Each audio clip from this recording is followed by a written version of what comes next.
एही कथा एते सहज नुहे मूढ़, परंतु मोर संपूर्ण विश्वास अछि जे एही कथा समाप्त हवा मात्रे से ध्यानरू अवश्य जाग्रत होइजिबे।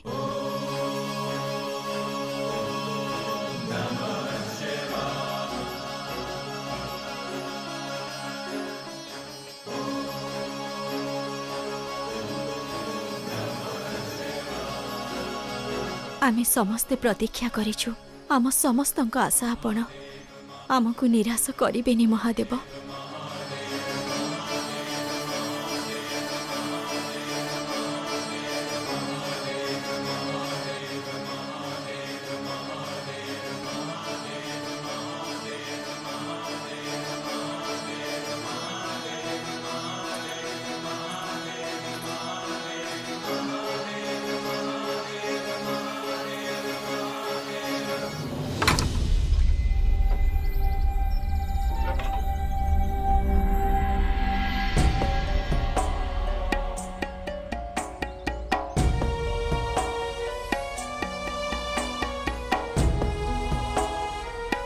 भीतर को आस।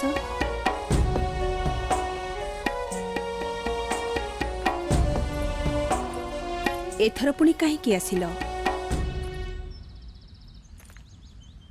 तुम सह कथा हेबार थिला, किंतु बुझी पारुनी कथा आरंभ केउठो करिबी, केमिति करिबी जेमिति तुमे मो कथा बुझी पारिबो। एमिति केउ कथा जहा कहिबा पई श्रेय खोजिबार आवश्यकता पड़ुछि? कथा बाल्य शिव और पार्वतींकर।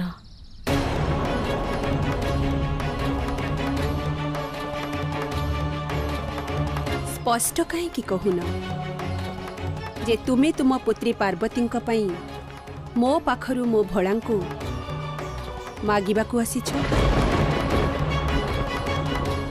तुमे जो पुत्रंक कथा कहूच से शिव मो पुत्रींकर जन्म जन्मांतरर पति आउ रहिबे। निज पति को तुमठू मागिबा तंकर कौनसी आवश्यकता पड़िबनी। सखी से आदि शक्ति आउ आदि शक्ति पाई संपूर्ण संसार रे एभली कौनसी कार्य नहीं जहाँ असंभव। से जहाँ चाहिए जेमिति चाहिए जेते बेले चाहिए करि पारिबे। जेमिति भाबरे देवी पार्वती मोर अनुमति बिना भोळांकु निज पाखकु डाकी नैथिले, उपहार देई प्रलोभन देइथिले। ठीक सेमिति मोर बिना अनुमति रे भोळांकु कैलाश नहीं चली जिबे।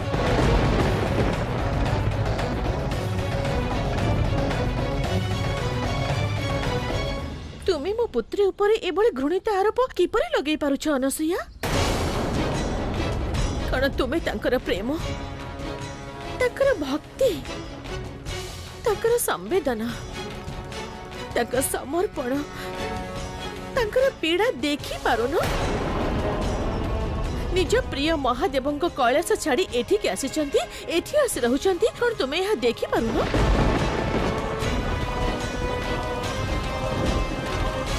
क्षमा करिब सखी, ए सबु किछि देवी पार्वती निज स्वार्थ पई करूछंती। कारण से मोर पुत्र भोळांकु मो पाखरु छड़ी नबाकु चाहुछंती।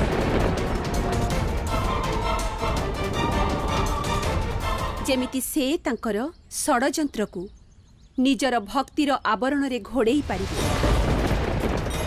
आउ केही भी तांकर षडयंत्रकारी चरित्र उपरे संदेह करिबे नहीं।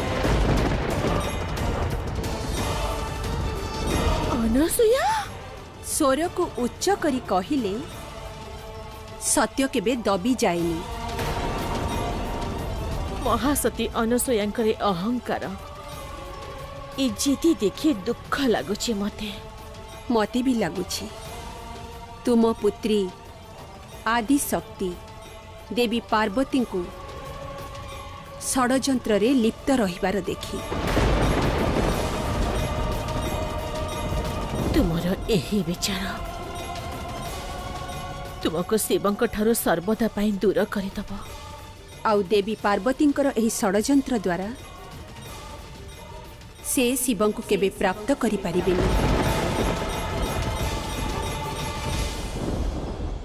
ତୁମେ ପୁତ୍ର ପ୍ରେମରେ ଏତେ ଅନ୍ଧୁଣି ହେଇଯାଇଛ ଯେ ତୁମକୁ ଭଲ ମନ୍ଦ, ଉଚିତ ଅନୁଚିତ, ହିତ ଅହିତ କାହା ଭିତରେ ପାର୍ଥକ୍ୟ ଦେଖାଯାଉନି। ତୁମକୁ ବୁଝେଇବା ବ୍ୟର୍ଥ। ତୁମ ଭଳି ସଂକୀର୍ଣ୍ଣ ମନ ଆଉ ସନ୍ଦେହୀ ବିଚାରପୂର୍ଣ୍ଣ ମହିଳା ସହିତ ମିତ୍ରତା ରଖିବା ମଧ୍ୟ ବ୍ୟର୍ଥ।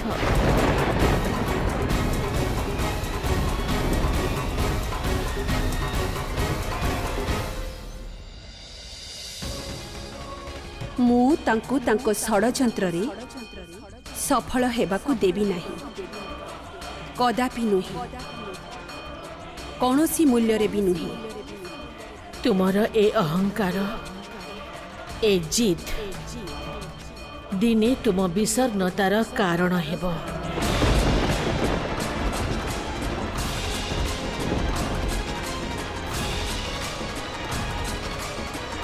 ସ୍ମରଣ ରଖିବ ମୋ କଥା।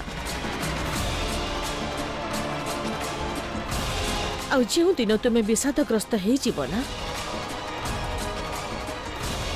ସେଦିନ ବହୁତ ପଶ୍ଚାତାପ କରିବ, ବହୁତ।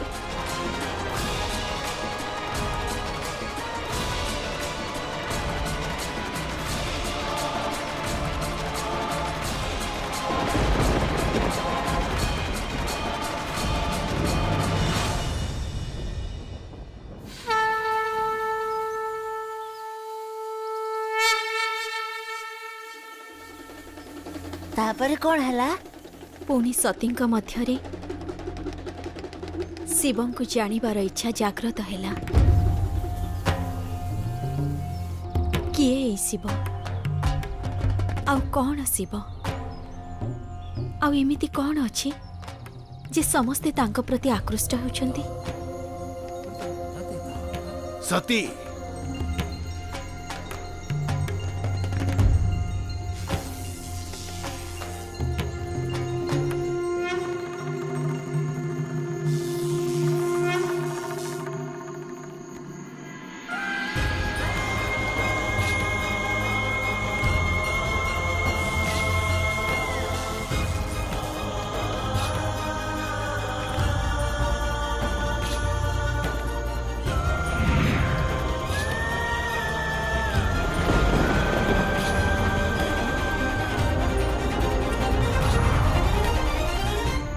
मोर पिताश्री को सब कथा कहवा उचित नथिला।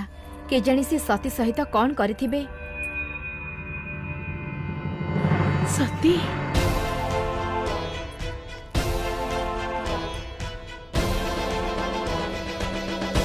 पुत्री, संभाळ निज पुत्री को आउ बुझाई दियो, सी पुनः एभली भूल न करंतु।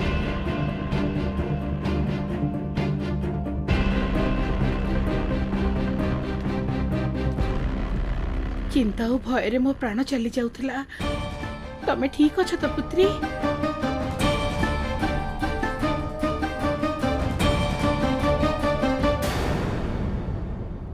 शिव आउ सतीଙ୍କ ମଧ୍ୟରେ ଏଭଳି ଅସାମଞ୍ଜସ୍ୟ ସ୍ଥିତି କଣ ପାଇଁ ଥିଲା ପଡ଼ୋଶୀ ମିତ୍ର? ତାହା ଏଥିପାଇଁ କାରଣ ପ୍ରେମ ଆଉ ଘୃଣା ମଧ୍ୟରେ ଅଧିକ ଅନ୍ତର ନଥାଏ। ଦୁଇଟି ଯାକରେ ବ୍ୟାକୁଳତା ରହିଥାଏ। ପ୍ରେମରେ ପ୍ରେମୀ ସହିତ ମିଳନ ପାଇଁ ବ୍ୟାକୁଳତା ଥାଏ, ଆଉ ଘୃଣାରେ ଶତ୍ରୁଠାରୁ ପ୍ରତିଶୋଧ ନେବାର ବ୍ୟାକୁଳତା। ଆଉ ସତୀ ବ୍ୟାକୁଳ ଥିଲେ ଯେ ପ୍ରକୃତରେ ଶିବ କିଏ? ମା, ଶିବ କିଏ? ସେ କାପାଳିକଙ୍କ ପରି ବନ ଆଉ କନ୍ଦରରେ କାହିଁକି ରହୁଛନ୍ତି? ତାଙ୍କର କଣ ବିଶେଷତା ଅଛି ମା? କୁହନ୍ତୁ ନା। तमर शिवଙ୍କ विशेषता जानिबा किछि आवश्यक नहीं। भूली जा तांको। काहेकि माँ? कारण एठी एई स्थान रे शिवଙ୍କ चर्चा परिचित। परंतु यह सत्य पुत्री।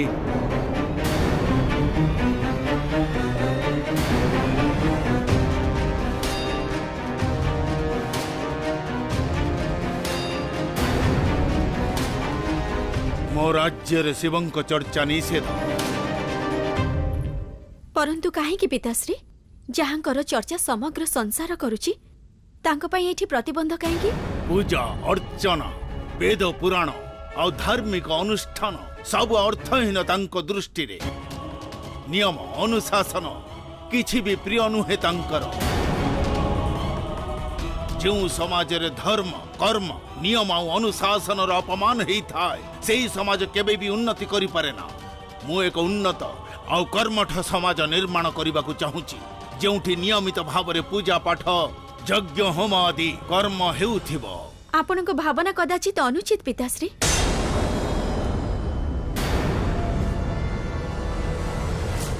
तुमर कहिबार अर्थ कौन हेई पारे? समाज तो सम्मिश्रण भिन्न भिन्न रूप और रंगर संसारर विभिन्नता और विषमता तो समाज को समता प्रदान करि थाए।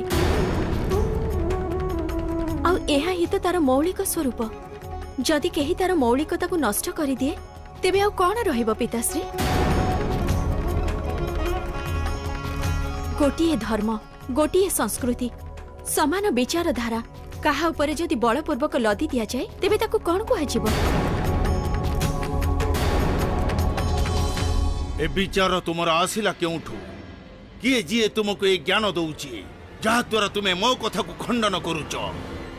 पिताश्री बाल्यकालरू एही राजमहलर नियम और आपणक विचारधारा मो पाई सर्वोपरि।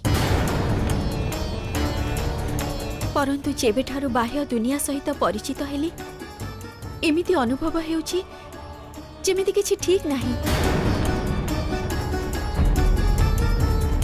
जेमिति शिव तांकर पक्ष रखिथिले आपणक सम्मुखरे। सती शिवंकर ना धर नाम सम्मुखरे आउ तांको अनुसरण करने को चेष्टा करना।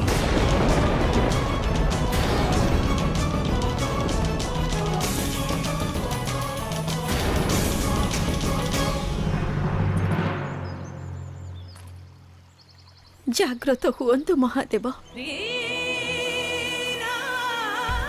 आपणक बिना ना मोर कौनसी अस्तित्व अछि आउ ना ही सतीर। आमर आत्मा तो आपण आमर शक्ति तो आपण। मोर ए कथा तो केवल मात्र सतीरु पार्वती हेबा पर्यंत यात्रार कथा।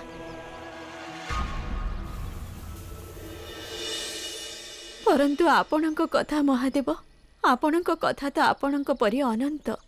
आपणक सहयोग आ संयोग बिना मु तो से अनंत पर्यंत पहुंची पारिबिनी।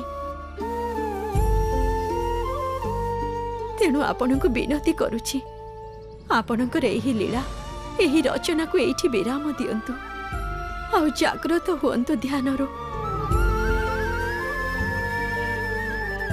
आ मो कथार उद्देश्य को सार्थक करंतु।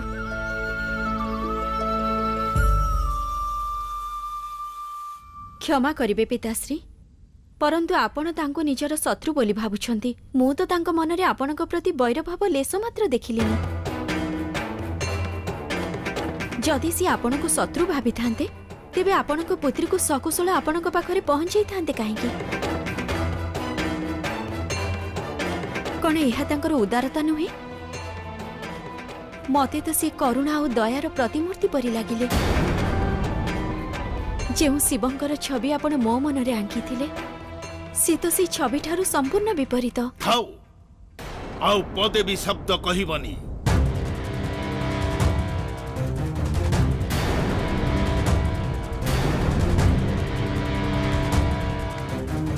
जदि मोर शब्द आपणको आघात देइछि तेबे क्षमा चाहूछि पिताश्री। परंतु एही बाणी केवल सत्य कहिबा जानिछि आउ ये आपणको शिक्षार परिणाम। बहुत थई गला।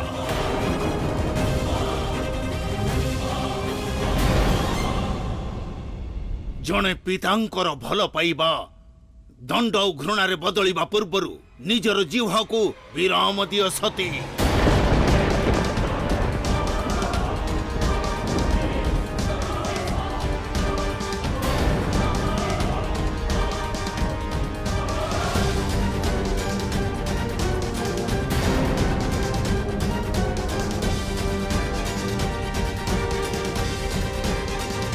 हे नारायण रक्षा करंतु।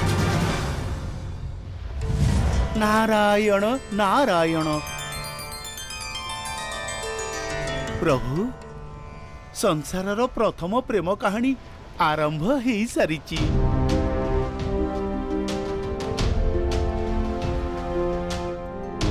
आउ ए संसारर प्रथम भातृविरोध कथा मध्य।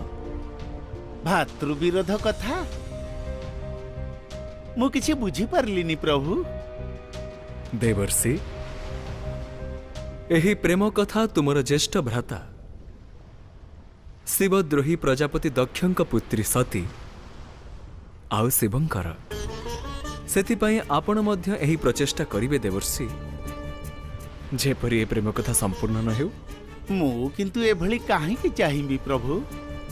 कारण प्रजापति दक्ष तुमर ज्येष्ठ भ्राता देवर्षि एही प्रेम कथा तांक सह मध्य संबंधित। एही क्षेत्र रे तुमे तांको विरोध किपरि करिवो। प्रभु मु जानि नाही ये मोर परीक्षा ना आपणकर परामर्श, किंतु गोटिए कथा अकाट्य सत्य आपणकर आज्ञा पालन करिबा मोर धर्म आ आपणक निर्देश अनुसार कार्य करिबा मो जीवनर लक्ष्य। तेबे जेउ प्रकारे एही विरह आउ मिलनर कथारे सर्वदा तुमर भूमिका रही आसीछि सेही प्रकारे एही थर मध्य शिव एवं शक्तिंकर प्रेम कथा को पूर्णतारे पहुंचाइबा पई तुमको गुरुत्वपूर्ण भूमिका तुलाइबको पड़िबो देवर्षि।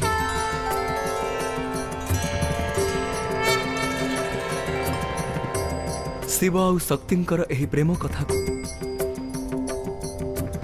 नूतन भावरे तुमको ही परिचित कराइबको हबो। ये तो मोर सौभाग्य हबो प्रभु।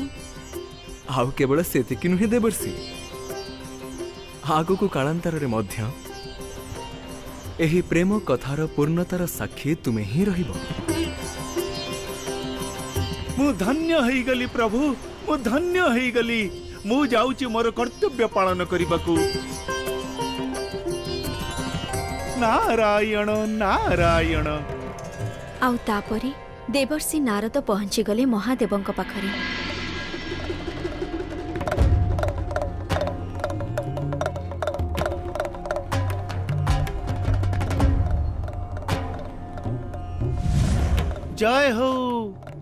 जय हो देव देव महादेवंकु देवर्षि नारदर प्रणाम। प्रणाम देवर्षि। प्रणाम। कहतु आज आम प्रभु कैलाश को किपरि चली आसिले? बस महादेवंक मोह और स्नेह मते एठिकी टाणी आनिला। नाई देवर्षि एठिकी आसिबार केवल एई गोटिए कारण केबे भी हेई नथिबो। अवश्य कौनसी विशेष प्रयोजन अछि एठिकी आसिबार। असत्य कहिबिनी नंदी। महादेवंकर स्नेह सहित एक संदेश मध्य नेकी आसीची। संदेश? की संदेश आनिछंती? प्रभुंक विषय रे संदेश। प्रभु ध्यान देले तेबे कहिबी।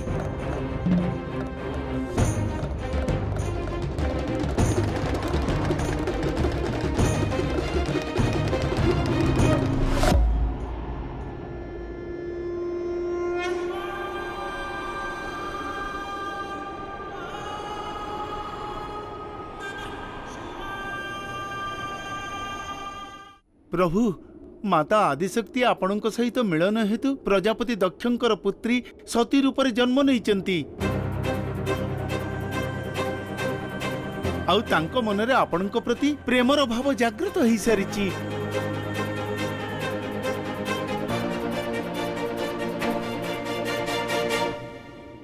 प्रभु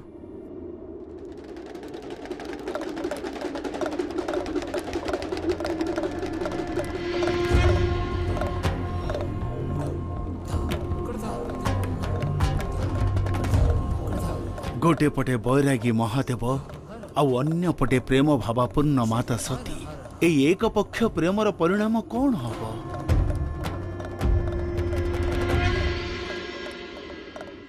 मोर एही प्रयासर कौन परिणाम हेबो ए कथा तो मु जानी नाही। परंतु मु से पर्यंत प्रयास करुथिबी ଯେପର୍ଯ୍ୟନ୍ତ ଆପଣ ସମାଧିରୁ ଜାଗ୍ରତ ନ ହେଇଛନ୍ତି।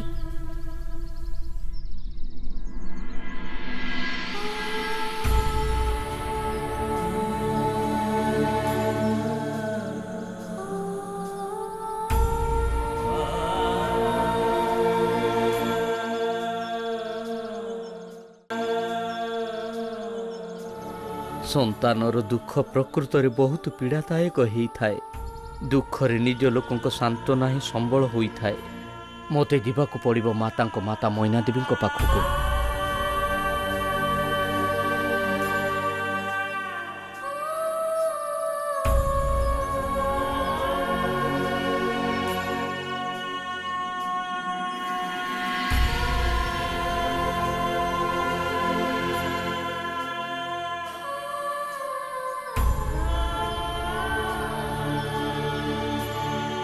ନାଇଁ ମାତା ନାହିଁ, ଯଦି ଆପଣ ସ୍ୱୟଂକୁ ନ ସମ୍ଭାଳିବେ ତେବେ ଏହି ଗଭୀର ଦୁଃଖ ସମୟରେ ମାତା ପାର୍ବତୀଙ୍କୁ କିଏ ସମ୍ଭାଳିବେ?